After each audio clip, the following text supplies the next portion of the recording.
Was it tough for you to date again? It's definitely tough dating in your 30s. I never really been a dating person. I've always been in long relationships since I was like 21. With Stefon, how has he inspired you? I will never complain about my job because he has to do two different things. Not only do you have to study, you also have to get physical. And you have to be in bed at a certain time. You're literally in the military. I work hard, but you like really work hard. I don't really have a sleep schedule. I don't even like to map out my day. So you're in a relationship. How did you meet this man? It wasn't a DM thing. I could feel the vibe that he liked me, but he never approached me. But I always heard like he was into me. He was very respectful and stuff like that. I was like, no matter how much times you go to the club and think that this is gonna distract you, you know what you have to do to move on. And we just talked. We got to know each other. We wasn't doing too much though. It got to the point that it was like, damn, we talked for hours. Are you entering your WAG era? Are you gonna be at the games? Yeah. You think you'll go on the field? I don't know. You got a new man. Are the sparks sparky? Sparkling, honey. 4th of July. How did you guys meet? Did you reach out to him? No, you're not supposed to reach out to a man. It was like mutual friends. I thought he was cute. I was like, oh, you gotta be mine. Are you a football fan now? Yeah, I'm a football fan, honey. I be in the screen on Sunday every day cursing people out. Pass the ball! So have you gotten to go and watch him? Not yet, because I've been preparing for my album. After this whole album thing, I'm going to every single game. Every single one of them. Hip-hop is everything to me. It's the song that is the genre that I relate to the most. Like, for example, right? Like, what the things that they say in hip-hop was made to talk about our struggles, to talk about our pain, to talk about things that happens in the Bronx. Hip-hop was created in the Bronx, by the way. My life, my culture, the Bronx, where I'm from. So it just means everything to me. And I, of course, without hip-hop, I wouldn't be here. So yes, thank you very much, hip-hop. But that is interesting, right? Because you're raising your kids in a mansion, right? In Jersey, but you grew up in the Bronx. How do you make sure they don't grow up spoiled? Because that's what I be trying to focus on. they spoil. I ain't gonna spoil. do that. And it's not even that they spoil, they don't know nothing else. They don't know nothing else. Yeah. But they do, as you know what I noticed? As long as they with their cousin, they don't care where they at. Because when they be in my grandma's house, or like when they was in DR, in the country, they I kept calling like, are you guys okay? They was, as long as they with their cousin, kids are okay. They just gotta be with their cousins. That's the trick. They gotta be with their cousins. They're gonna have a good time anywhere. As long as their cousins is around, their friends around. Stefon Diggs lost more than just the Super Bowl. So he allegedly lost his woman, Cardi B. Now, y'all, we had just talked about how happy Cardi was that they were going to the Super Bowl. This was so packed and jumping, but you know what? Us Pat fans, we stuck together and we stuck it out and we won. We all we got, we all we need. Like Mr. Diggs said, L. But when the Super Bowl actually came, Cardi didn't have much to say anymore. So a reporter asked her if she had any advice, but she kept it surprisingly short. Message for Stefon before the game. One inspired message from him. Good luck. She said, Cardi said good luck and walked away. Good luck. Is that some kind of sick foreplay that only Cardi and Stefon would understand? I'm like, what happened? What happened to, like Mr. Diggs say, we all we got, we all we need. Ow. What, like, where? It's only been 3 business days, y'all. Oh my gosh. Well, I would be like that too, because Stefon's other baby mama was also at the Super Bowl. She was also there. And then fans noticed the ultimate sign of a breakup. They unfollowed each other on Instagram. Okay, all right? And so I'm like, you know what? Of course you didn't win the Super Bowl. You got too many women and babies in the same place. Good grief, Stefon. You are over here in the Super Bowl. You're supposed to be studying defensive plays, and you over here making sure one woman is on the opposite side of the field from the other. Here you got your coach. The coach is drawing up the football plays. You drawing up visitation schedules. What are you doing? For me, I don't understand. Why would Stefon invite 2 of his baby mamas to the Super Bowl? This is what I gotta say. I may not have understood a lot of Bad Bunny's lyrics, but I understood that more than what I understood going on with Stefon and all of that. Oh my gosh. You cannot double book women unless you also double book the exit route. And Cardi, one thing about Cardi B, she does not strike me as the quiet exit type. So, Stefon, what I think is you gonna come home to a closet full of cut-up clothes. So, I don't know, but I still say we need at least one mystery solved. So before y'all actually officially break up, can you tell me, what is the name of y'all baby? What's the baby's name? I could literally do a song, right? I would literally do a song. No, the song is that. I would take like a week or 2 weeks to just finish the song because I hate my accent so much now. Now that I hear it. Somehow you and Nicki Minaj got pitted against each other. Is there something between you and Nicki, or is that just internet made up? I just feel like it's really internet made up. Like, I really feel like fans and... All right.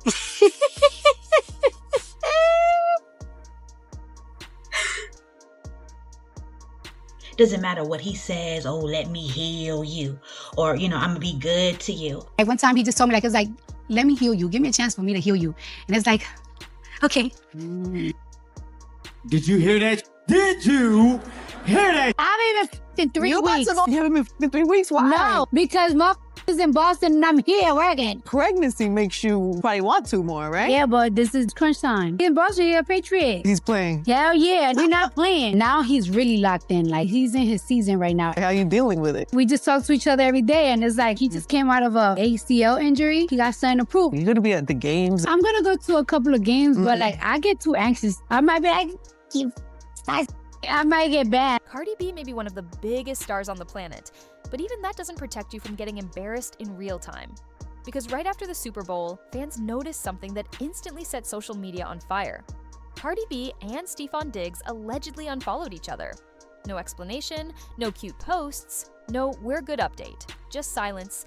And in the celebrity world, silence is never just silence. So the question becomes, did Cardi B really spend over $1 million supporting this man, only for the entire night to turn into a public mess? Because once you hear what was happening behind the scenes, the unfollow suddenly makes way more sense, and it gets messy fast. But that wasn't even the craziest part. It always starts the same way. 1 minute everything looks fine.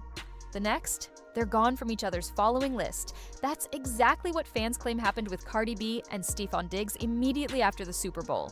And people weren't slow about it either. Screenshots spread everywhere. Blog pages picked it up within hours. And suddenly, the internet wasn't talking about the game anymore. They were talking about Cardi B. Because unfollowing isn't accidental when you're that famous. It's a statement. And everyone could feel it. Something happened. But the unfollow was only the beginning. Because the real drama wasn't online. It was right there at the stadium. And one specific person may have triggered everything. So here's where things get uncomfortable. A name from Cardi B's past popped back up in the worst way possible. A woman named Priest. Fans may remember Pry being linked years ago to Offset during one of the messiest chapters of Cardi B's marriage. Rumors claimed Pry wasn't just a random situation. She was allegedly involved with Offset for a while. And that history alone was already painful. But now, Pry wasn't trending because of Offset. She was trending because of Stefon Diggs. Because according to speculation online, Pry and Stefon have been close friends for years, way before Cardi B ever entered the picture. So when fans started seeing Pry around Stefon during Super Bowl weekend, people immediately knew this was going to get ugly. And what made it worse, she wasn't just in the crowd, she was somewhere much more personal. Super Bowl access isn't normal access. There's regular seating. And then there's the family and inner circle zone, and videos started circulating showing Pry right there on the field, in the friends and family area. Not the stands, not a random VIP section, the kind of space you only get into if you're connected. And fans noticed something else. Pry didn't just quietly show up, she posted. Patriots jacket, special credentials, the kind of pass that gives you access to team spaces and even hotel areas. And then the internet started whispering something even crazier. That footage of her presence may have been intentionally leaked to bloggers, almost like someone wanted Cardi B to see it. And imagine being Cardi B, watching someone tied to your relationship trauma, standing comfortably next to your new man's family. That's not just awkward, that feels personal. But Pry wasn't even the only surprise that night, because another woman was sitting even closer. Just when people thought the Pry situation was enough, another twist appeared. fans spotted Stefon Diggs' child's mother sitting front row with their son, and social media did what it always does. It started connecting dots. People pointed out the custom jersey, the closeness, the comfort, and the speculation exploded. Is he still emotionally tied to past relationships? Was Cardi B walking into something way more complicated than she expected? Because it's one thing to date a public figure. It's another thing to realize you're stepping into a situation where multiple women may still be present in the background. And for Cardi B, that Super Bowl wasn't just a game. It may have felt like a full display of everything she didn't want to deal with again. And then, as if the night couldn't get messier, the hotel rumors hit. After the game, another rumor started making the rounds, that an ex, or another woman, was allegedly spotted outside Stefon Diggs' hotel room. Nobody confirmed who, no clear identity. But the internet doesn't wait for facts. People immediately started guessing. Was it Pry? Was it someone else? Was Cardi B already aware? And when multiple stories stack up back to back, it stops looking like coincidence. It starts looking like chaos. And fans believe Cardi B reached her breaking point because, according to reports, she didn't even stay for the whole game. One of the biggest details people keep repeating is this: Cardi B allegedly left around halftime. Not after the final whistle, not after celebrating, she was gone early. And if that's true, that's not normal behavior for someone who flew out, showed up, and made the event a huge deal. Fans took it as a silent message, like she was done, over it, embarrassed, frustrated, because imagine sitting there, watching your boyfriend's past connections surround him, while the whole world watches you watch it. And that alone would be enough. But then people found out what Cardi B reportedly spent, and that's when the internet really lost it. This is the part that made everyone gasp. Rumors claim Cardi B spent over $1.2 million on Super Bowl weekend. Here's what people online have been breaking down: a private suite for dozens of guests, hundreds of thousands in tickets, private jets flying friends and family out, luxury drinks, staff, and after-party setups, an insane amount of alcohol and event planning. Basically, she went all out. This wasn't casual support. This wasn't just showing up for a game and taking a few pictures. This was a full superstar-level commitment. Cardi B didn't just attend the Super Bowl, she made it an event. Private suites, luxury travel, friends and family flown in, and an after-party planned like it was an awards show. And fans can't stop asking the obvious question: how do you spend that much? Just to sit there feeling disrespected? How do you go that hard for someone? Only to watch old connections pop up like landmines right in front of you? Because it wasn't just the game, it was the people around him. It was the whispers, the cameras catching moments that didn't feel random. It was the uncomfortable reminder that no matter how famous you are, you can still be placed in situations that make you feel small.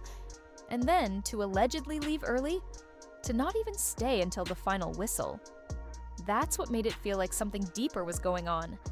And the unfollow the next day, that wasn't just a breakup rumor. To the internet, it looked like humiliation. Like Cardi B realized in real time that she may have been doing the most for someone who wasn't protecting her peace at all. And now people are questioning everything. Because at this point, the conversation isn't even just about Cardi B and Stefon. It's about reputation. Sports fans have been saying Stefon has a history of being linked to messy situations, and this weekend only added more fuel to that narrative. Cardi B fans, on the other hand, feel like she keeps giving too much of herself to men who don't match her effort or protect her image the way she deserves. Offset fans are acting like this proves some kind of point, almost like they've been waiting for her next relationship to fall apart so they could say, "See, we told you." And then there's the darkest speculation of all. Some people think this entire relationship was never truly stable, just flashy, just temporary, just something that looked good in headlines until reality hit. Because the moment multiple women, rumors, and public tension enter the picture, it becomes impossible to ignore. And once that trust cracks in public, it's not like a normal breakup behind closed doors. Millions of people are watching, millions are judging, and every move becomes a headline. And now, the unfollowing feels like the final signal. So now the real question is, was Cardi B blindsided, or were the signs always there? Because spending $1 million is one thing, but sitting through that kind of public disrespect, that hits different. And if this really is the end, it's not just a breakup. It's a lesson playing out in front of millions. But what do you think? Did Cardi B overreact? Or was she right to walk away? Drop your thoughts in the comments. Because this situation has people divided everywhere. And honestly, something tells me this story still isn't over. With the unfollows, the rumors, and everything that happened that night, there's definitely more going on behind the scenes than we know right now. So, if new details come out, trust me, we'll be talking about it. Make sure you hit the like button if you enjoyed this breakdown and subscribe so you don't miss the next update because celebrity drama moves fast. And this one is only getting messier. Thanks for watching, and I'll see you in the next one.